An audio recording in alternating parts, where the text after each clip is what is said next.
ଜୟ ଜଗନ୍ନାଥ ସାଙ୍ଗମାନେ। ଆଜି ତ ସାଙ୍ଗମାନେ ପ୍ରବଳ ବର୍ଷା ହେଉଛି ସକାଳୁ।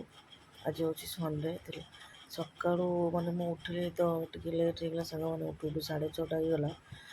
ଉଠିଲା ବେଳକୁ ଦେଖିଲି ପ୍ରବଳ ମାନେ ଅନ୍ଧାର କରି ବର୍ଷା କାଚୁଛି ସାଙ୍ଗମାନେ। ମୋତେ ତ ବଢ଼ିଆ ଲାଗିଲା ସାଙ୍ଗମାନେ। ସକାଳୁ ଉଠିଲେ ଦେଖୁ ଯେ ମେଘ କାଚୁଥିବ ସାଙ୍ଗମାନେ, କେତେ ବଢ଼ିଆ ଲାଗେ। ଆଉ କାହାକୁ ସାଙ୍ଗମାନେ ବର୍ଷା ଏମିତି ସକାଳୁ ଉଠିଲେ ବର୍ଷା କାଚୁଥିବ ଭଲ ଲାଗେ, କମେଣ୍ଟ ସେକ୍ସନରେ ନିହାତି ଜଣେଇବେ ସାଙ୍ଗମାନେ।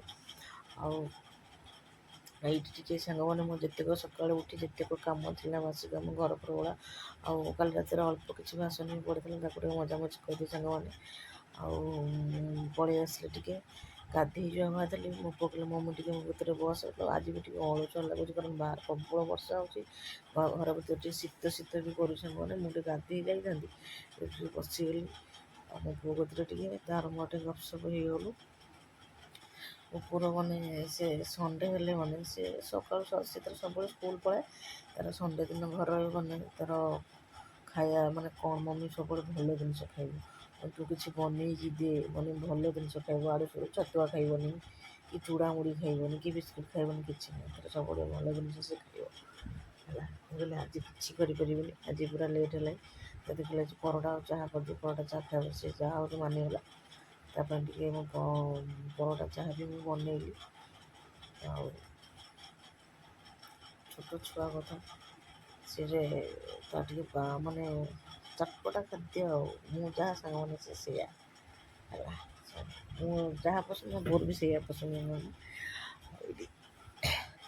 ଏଇଠି ସାଙ୍ଗମାନେ ଆମେ ଟିକେ ମା ବାପା ଗପସପ ହେଉଛି। ଆଜି ବି ସାଙ୍ଗମାନେ ରବିବାର ଅଛି, ଆମର ବି ଠାକୁର ପୂଜା ସାଙ୍ଗମାନେ ଲେଟ୍ ହେଇଗଲାଣି।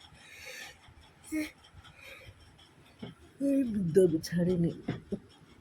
ଆଜି ମୋର ସୂର୍ଯ୍ୟ ପୂଜା। ଆଜି ସୂର୍ଯ୍ୟ ଦେବତା ଆସନ୍ତୁ କି ନ ଆସନ୍ତୁ, ଦେଖା ଦିଅନ୍ତୁ କି ନ ଦିଅନ୍ତୁ, କିନ୍ତୁ ପୂଜା ହେବା କଥା ହେବ। ଆଉ ସାଙ୍ଗମାନେ ବହୁତ ଗପସପ ହେଇଗଲା। ଆସି 8:30 ହେଇଗଲା ସାଙ୍ଗମାନେ। ମୁଁ ପଳେଇଲେ ଗାଧେଇ ଆସିସାରିଲା ପରେ ସାଙ୍ଗମାନେ, ଆସିସାରିଲା ପରେ ଭିଡ଼ିଓଟା ମୁଁ ଗାଧେଇ ଆସିସାରିଲା ପରେ ଭିଡ଼ିଓ ମୁଁ ଠାକୁର ପୂଜା କରିବାକୁ ବାହାରିଥିଲି। ମୁଁ କହିଲି ନାଇଁ ମୋ ପୁଅ କରିଦେଇ ଖାଇବାକୁ ଯିବି, ଲେଟ୍ ହେବ, ଯାହା ହେଲେ ଅଧଘଣ୍ଟା ଖଣ୍ଡେ ଲାଗିବ। ଠାକୁର ପୂଜା ସୂର୍ଯ୍ୟ ପୂଜା ଅଛି, ତା ପାଇଁ ଠାକୁର ମାନେ ଖାଇବାଟା କରିଦେଇ ଗଲି। ସେ ତାର ଖାଇଲା। ମୋ ସାଙ୍ଗମାନେ ପଳେଇଲେ ଠାକୁର ପୂଜା କରିବା ପାଇଁ। ମୁଁ ଠାକୁର ପୂଜା କରି ଆସିସାରିଲା ପରେ ମୋର ବି ରୁଟି କରିଥିଲି ସାଙ୍ଗମାନେ। ଆଜି ଟିକେ ସମୟ ହେଲାନି କ'ଣ ମାନେ ଭଜାଭଜି କରିବା ପାଇଁ। ତାପରେ ଖାଇଦେଲି, ମୁଁ ବି ରୁଟି ଚା ଖାଇ ସାଙ୍ଗମାନେ ଗାଧୁଆଳ ପାଇଁ ପ୍ରିପାରେସନ୍ ରୋଷେଇ ପାଇଁ ରେଡ଼ି ହେଇଗଲି। ଆଗ ଟିକେ ଆଜି ଇଚ୍ଛା ଥିଲା ବେସନ ତରକାରୀ କରିବା ପାଇଁ। କହିଲେ ମୁଁ ବେସନ ଆଣିକି ଆସୁଛି, ବେସନ ତରକାରୀ କରିଦେବ। ମୁଁ ହଉ ଠିକ୍ ଅଛି ଆଉ। ତାପରେ ବେସନ ତରକାରୀ ସାଙ୍ଗମାନେ ମୁଁ କରିଦେଲି। ରୋଷେଇ ସରୁ ସରୁ ସାଙ୍ଗମାନେ 1:30 ହେଇଗଲା। ସମସ୍ତଙ୍କୁ ଖାଇ ଦେଇସାରିଲା ପରେ ମୁଁ ବସିଲି ଖାଇ।